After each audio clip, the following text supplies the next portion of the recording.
Hey everybody, and welcome to our first day of official distance learning.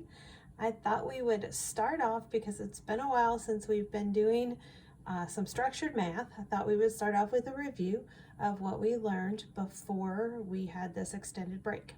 So before we were sent home to stay home, we were learning about Pythagorean theorem. So I thought we'd do a little review.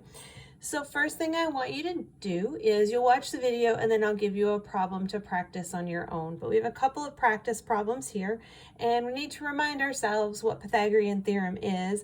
Remember that it is the formula we use to find the missing side length of a right triangle, and this only works for right triangles. And I'm going to write the formula up here. It's a squared plus b squared equals c squared, and as we learned it in class, a and b are the legs, and so you square the legs, add them together, and then you take the square root to find the length of the hypotenuse. So we're going to start with number 1 here, and it gives me the 2 legs. Remember, the legs come together to make the right angle here. So we're going to square the legs. 8 squared is 64. 6 squared is 36. When we add those together, we get 100, and now we're not done. That doesn't make sense that the hypotenuse would be 100 feet. We take the square root of 100, and you get that the hypotenuse is 10 feet, and that makes sense. And so then we will circle our answer there. Okay. Now what's different about this question and the second problem is that this first one asked us to find the hypotenuse. The second one asks us to find the length of this leg. And we know that it's the leg because it makes a 90-degree angle, and the hypotenuse is always opposite the 90-degree angle. So in this case, what we do is we square the hypotenuse, which is 17. 17 squared. I hope you have a calculator at home. If you don't have one, you probably have a calculator function on your phone that you can use. So you'll do 17 squared and you get 289. Now you square the leg, which is 15. So when you do 15 squared, you get 225.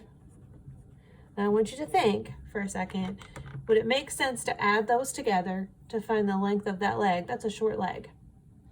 No, that doesn't make sense to us. And so what we do when we have the hypotenuse and we have the leg, we subtract them. So take the larger number first. The hypotenuse is always the largest. So 289 minus 225. You can use your calculator if you need to. That gives us 64. We're still not done because that's not the length of that leg right there.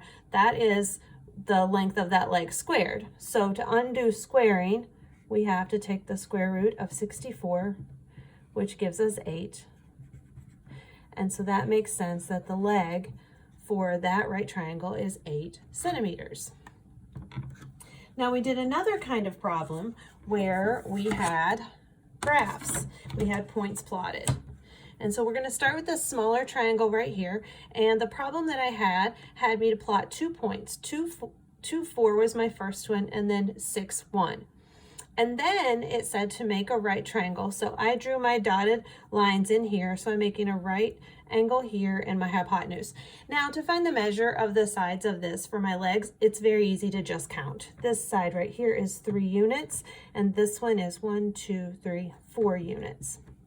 But now to find this side right here, we're not sure what that is. We can use Pythagorean theorem to find that. So we take the legs and square them. So 3 squared is 9. 4 squared is 16. And when we add them together, we get 25. But to find the length of that hypotenuse, we square root 25, and we get 5 units for the answer to that one. Now, when we were doing this before we left, we were leading into using the distance formula. And we talked about how if we couldn't remember the distance formula, we can always draw the picture, draw the triangle, and then use Pythagorean theorem. So let's try the second one over here, my larger triangle. And so I've already plotted point -8, 6 up here. in, this is quadrant 1, 2, so quadrant 2, and then down here in quadrant 3, I've already plotted -3, -4. I've drawn in my dotted lines, and here is my right angle, meaning that this slanted line, my diagonal, is my hypotenuse. So if I want to find the measure of all of these, I can just count 1, 2, 3, 4. This side is 5. This side here, I could count all that up, or I could say that this is my y direction, my vertical direction. And so from here on up, I'm going to go up 6 places. And then from here down, I'm going to go down 4. So if this right here is 6, and this part right here is 4, altogether that's 10.